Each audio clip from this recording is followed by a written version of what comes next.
Hello dear student, स्वागत है आपका अपना YouTube channel Kumar bio classes में। मैं हूँ Rakesh sir. Dear student, topic शुरू करने से पहले मैं एक थोड़ा सा शायर बन जाता हूँ, है ना। चलिए देखो, इस शायरी में भी आपके लिए एक कहानी है। उस कहानी को बताने के लिए ही हम ये शायरी बोल रहे हैं, ठीक है। चलिए तो निगाहों में मंजिल थी, निगाहों में मंजिल थी, गिरे और गिरकर संभलते रहे। निगाहों में मंजिल थी, गिरे और गिरकर संभलते रहे। हवाओं में बहुत कोशिश की, हवाओं ने बहुत कोशिश की, चिराग आंधियों में भी जलते रहे। डियर स्टूडेंट, आप अगर सपना बना लोगे ना, आपका चार हैगा ना कि हम ये काम पूरा कर सकते हैं, हम किसी चीज़ को हासिल कर सकते हैं। अगर आपका ये सपना है, अगर उसके प्रति आप मेहनत करते हैं, मेहनत करने वक्त कई तरह के परेशानियां आता है। वो परेशानियां क्या है? गिरना है, ठोकर लगेंगे। ठोकर लगने का मतलब है कि कई परेशानियां आया या किसी तरह का कोई आपसे किसी तरह का मतलब आपसे पिताजी को किसी बहाने किसी भी तरह का शिकायत कर दिया वगैरह वगैरह, कुछ भी हो सकता है। पर उन परेशानियों का आर्थिक स्थिति कैसा है, ये सब नहीं देखना है आपको। इसी में और आपके आर्थिक स्थिति गंभीर है तो इसमें उठकर आप चलना सीखिए। अगर चलना सीखे तो मंजिल तक पहुंचना सीख ही जाइएगा, ये हम गारंटी देते हैं। और वही होगा चिराग जो आंधियों में भी जलेंगे। चाहे किसी भी तरह का तूफान हो, वो आंधियों में भी जलेंगे। तो चलिए डियर स्टूडेंट, ज़्यादा टाइम नहीं लेते हुए, हाँ लेकिन उससे पहले एक बात बता दूं मैं कि सेकंड लेक्चर जो बनाए थे हमने बेसिक बायोलॉजी का, उसमें बेसिक बायोलॉजी जो लिख रहे थे तो बेसिक बायोलॉजी में मेरे से थोड़ा सा मिस्टेक हुआ था कि ये जी जो दिख रहा है यहाँ, वो जी मेरे से छूट गया था, जिसके वजह से कई कमेंट्स आए सर ये वो, बहुत सारा कमेंट्स था, लेकिन वो बाय मिस्टेक से हो गया है। मानते हैं इंसान है, हम भी थोड़ा गलत हो गया, लिखने में ध्यान नहीं दिए, पर अगली बार से ऐसा नहीं करेंगे, ठीक है। कोशिश करेंगे कि हाँ कोई गलती ना हो, क्योंकि आपके लिए वो एक महत्वपूर्ण बातें होती है जिसे जिसे जिसे आप सीखने के लिए आए हैं। अगर गलत सीखते तो वो जिम्मेवार हम भी होते हैं। गलत कोशिश नहीं करेंगे सिखाने का। तो जहाँ भी अब इस बार से हम ध्यान रखेंगे कि कहीं किसी तरह का वर्ड मिस्टेक ना हो, ठीक है। तो चलिए ज़्यादा टाइम नहीं लेते हुए हम अपने टॉपिक की तरफ चलते हैं। चलिए आइए देखते हैं। आज भी हम यही पढ़ेंगे बेसिक बायोलॉजी। तो चलिए देखते हैं हिप्पोक्रेटस। चलिए थोड़ा सा बात करते हैं हिप्पोक्रेटस के बारे में, ठीक है। हिप्पोक्रेटस, देखो हिप्पोक्रेटस 460 और 370 BC यानी बिफोर क्राइस्ट उस अवधि की कहानी है। तो जिनको आज हम चिकित्सक शपथ ग्रहण के समय सम्मान पूर्वक याद करते हैं। और चिकित्सक शपथ ग्रहण, चलिए ये क्या है? तो फॉर एग्जांपल अगर आप 12th के स्टूडेंट हैं, आप मेडिकल की तैयारी कर रहे हैं, आप खुदा न खासा आप एक डॉक्टर बन जाओ, तो उस जब डॉक्टर की कोर्स पूरी हो जाती है तो वहाँ एक शपथ दिलाया जाता है। वो कौन सा शपथ होता है? हिप्पोक्रेटिक शपथ, है ना।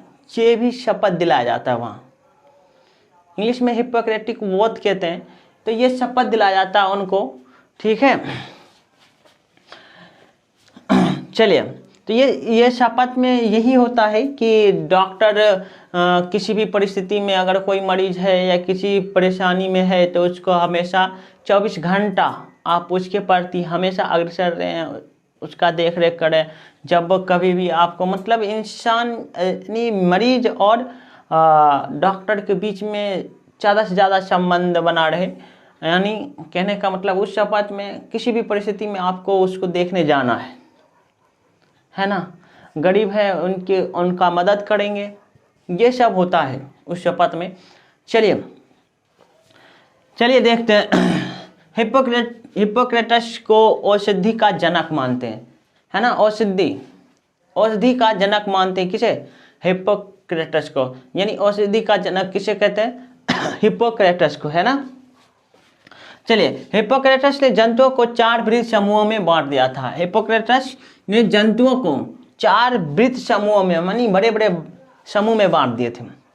वो कौन कौन से समूह थे? तो नंबर 1 कौन थे? तो देखो, कीटों में, नंबर 2 मछलियों में, नंबर 3 पक्षियों में, नंबर 4 व्हेलों में। ये 4 बड़े समूहों में बांट दिया था। किसने? हिप्पोक्रेटस ने। उसके बाद देखिए अरस्तु की बात आती है। चलिए तो देखते हैं अरस्तु भी। सर्वप्रथम अरस्तु ने कुछ सामान्य लक्षणों की तुलना के आधार पर, यानी कुछ लक्षणें दिखे उनको, जीव के बारे में कुछ लक्षणें दिखे उनको, उसके आधार पर उन्होंने बांट दिए जीवों को। तो चलिए देखते हैं उस अरस्तु साहब जी ने क्या किया था। तो चलिए कौन कौन से लक्षण देखे थे उसने, किस किस लक्षण के तुलना के आधार पर उन्होंने वर्गीकरण की योजना सुझाई। तो चलिए देखते हैं। नंबर 1 में आवास के आधार पर, वो आवास के आधार पर माने कि जल में रहने वाले जीव हैं या स्थल में रहने वाले जीव हैं। इसके आधार पर जीवों को 2 भाग में बांट दिया, है ना। तो जो जल में रहता है उसको जलीय जीव, और जो स्थल में रहता है स्थलीय जीव। किसने? अरस्तु ने। ठीक है, चलिए देखते। फिर नंबर 2, उसने एक और भी लक्षण देखा कि लक्षण देखा जो क्या था? जो स्वभाव के आधार पर, स्वभाव के आधार पर जीवों को उन्होंने वर्गीकृत किया था। एक शाकाहारी जो केवल शाक खाते हैं, शाकाहारी तो उसे कहते हैं। मांसाहारी जो केवल मांस खाते हैं, और सी में बोल लो या सर्वाहारी, है ना। मांस खाते हैं, सर्वाहारी जो सब कुछ खाते हैं, है ना। सर्वाहारी जो सब कुछ खाते हैं। तो इन 3 जो आप दिख रहे हैं, शाकाहारी, मांसाहारी, सर्वाहारी, ये लक्षणों के आधार पर अरस्तु, यानी स्वभाव के आधार पर अरस्तु ने क्या किया था? जीवों को वर्गीकृत किया था, है ना। चलिए देखते फिर दूसरा। एक और भी कहानी आता है लाल रक्त कण के आधार पर। फिर एक लक्षण और भी दिखा उसको कि जीवों में 2 तरह का ब्लड होता है, एक तो लाल रक्त कण होता है, एक लाल नहीं होता है एक जीव में। तो देखो एनाइमा, लाल रक्त कण के आधार पर एक एनाइमा और इनाइमा, है ना, इनाइमा, है ना। तो 2 इसने फिर लाल रक्त के आधार पर 2, जिनमें लाल रक्त ब्लड पाया जाता है उसे एनाइमा, और जिनमें नहीं पाया जाता है इनाइमा, है ना। चलिए देखते हैं। फिर एक और लक्षण देखे उसने जीवों में। तो ये प्रजनन विधि के आधार पर भी उन्होंने जीवों को वर्गीकृत किया था। किसने? अरस्तु ने। अब देखो, जो जीव अंडे देते हैं उनको क्या कहा था? अंडज। इंग्लिश में इसी को ओविपेरस कहते हैं, है ना। क्या कहते हैं? ओविपेरस, यानी ओविपेरस,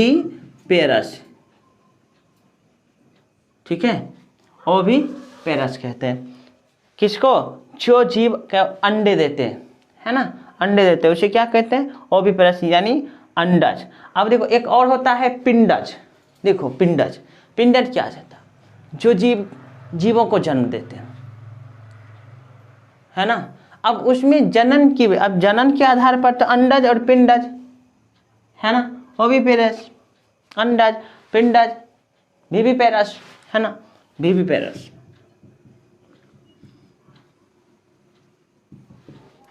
है ना, विविपेरस। अंडज और पिंडज, यानी प्रजनन की विधि के आधार पर अंडज और पिंडज में बांट दिया था।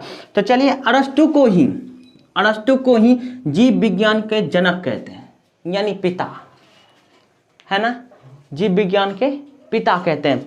तो अरस्तु को क्या कहते हैं? जीव विज्ञान के पिता, है ना।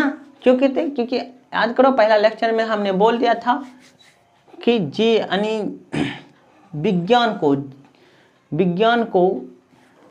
जीवन की दृष्टि से देखने वाला सर्वप्रथम जो वैज्ञानिक थे वो थे अरस्तु, इसलिए इसे जीव विज्ञान का जनक है। जीव विज्ञान को मुख्य रूप से 2 भागों में वर्गीकृत किया गया है। Number 1 botany, number 2 zoology. अर्थात बॉटनी का मतलब होता है वनस्पति विज्ञान और जूलॉजी का मतलब होता है जंतु विज्ञान, है ना। तो हम बात करेंगे क्या मतलब होता है बॉटनी का, क्या मतलब होता है जूलॉजी का, इनके बारे में भी बात करते हैं। चलिए आइए तो देखते हैं। नंबर 1 में वनस्पति विज्ञान, यानी इंग्लिश में बॉटनी कहते हैं, वनस्पति विज्ञान को इंग्लिश में बॉटनी कहते हैं। देखो, जीव विज्ञान की वह शाखा जिसके अंतर्गत हम पेड़ पौधे का अध्ययन करते हैं उसे वनस्पति विज्ञान कहते हैं, है ना। जीव विज्ञान की वह शाखा जिसके अंतर्गत हम वनस्पति विज्ञान का अध्ययन करते हैं, पेड़ पौधे का अध्ययन करते हैं, उसे हम क्या कहते हैं, वनस्पति विज्ञान कहते हैं, है ना। चलिए देखते हैं वनस्पति विज्ञान, यानी बोटनी शब्द ग्रीक शब्द बोटने से लिया गया है। कहाँ से लिया गया है, बोटने से, जिसका मतलब होता है डियर स्टूडेंट जो नहीं चल सकता है ना। बोटनी का क्या मतलब होता है, जो नहीं चल सकता, अर्थात जो नहीं चल सकता वो क्या है, प्लांट ही तो है। प्लांट नहीं चल सकता तो उसे किस जीव विज्ञान की किस शाखा में, बोटनी में रखा गया है ना, बांट दिया था। जो चल सकता है वो क्या है, जंतु, जो नहीं चल सकता है वो है क्या, पौधा, यानी वनस्पति विज्ञान के अंतर्गत रखा गया है। चलिए पौधे को तो देखो बोटनी से लिया गया, जिसका अर्थ होता है जो नहीं चल सकता, अर्थात प्लांट नहीं चल सकता है तो कहाँ रखा गया, वनस्पति विज्ञान में। बोटनी को हम एक और नाम से जानते हैं, है ना, टेक्निकल नेम, यानी तकनीकी नाम फाइटोलॉजी, है ना। तकनीकी नाम हम फाइटोलॉजी के नाम से भी जानते हैं। फाइटो का मतलब होता है प्लांट, है ना, प्लांट यानी पौधा।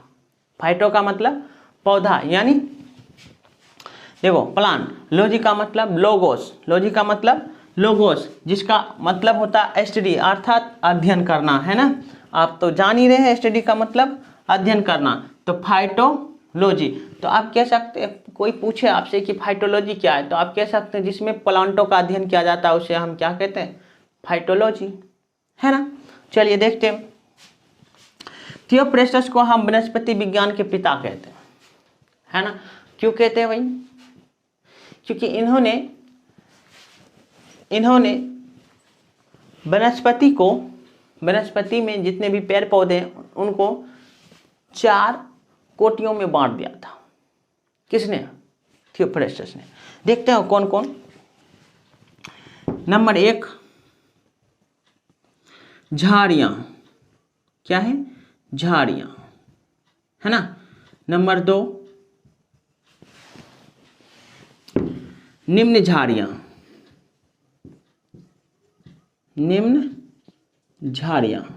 है ना, निम्न झाड़ियां। नंबर 3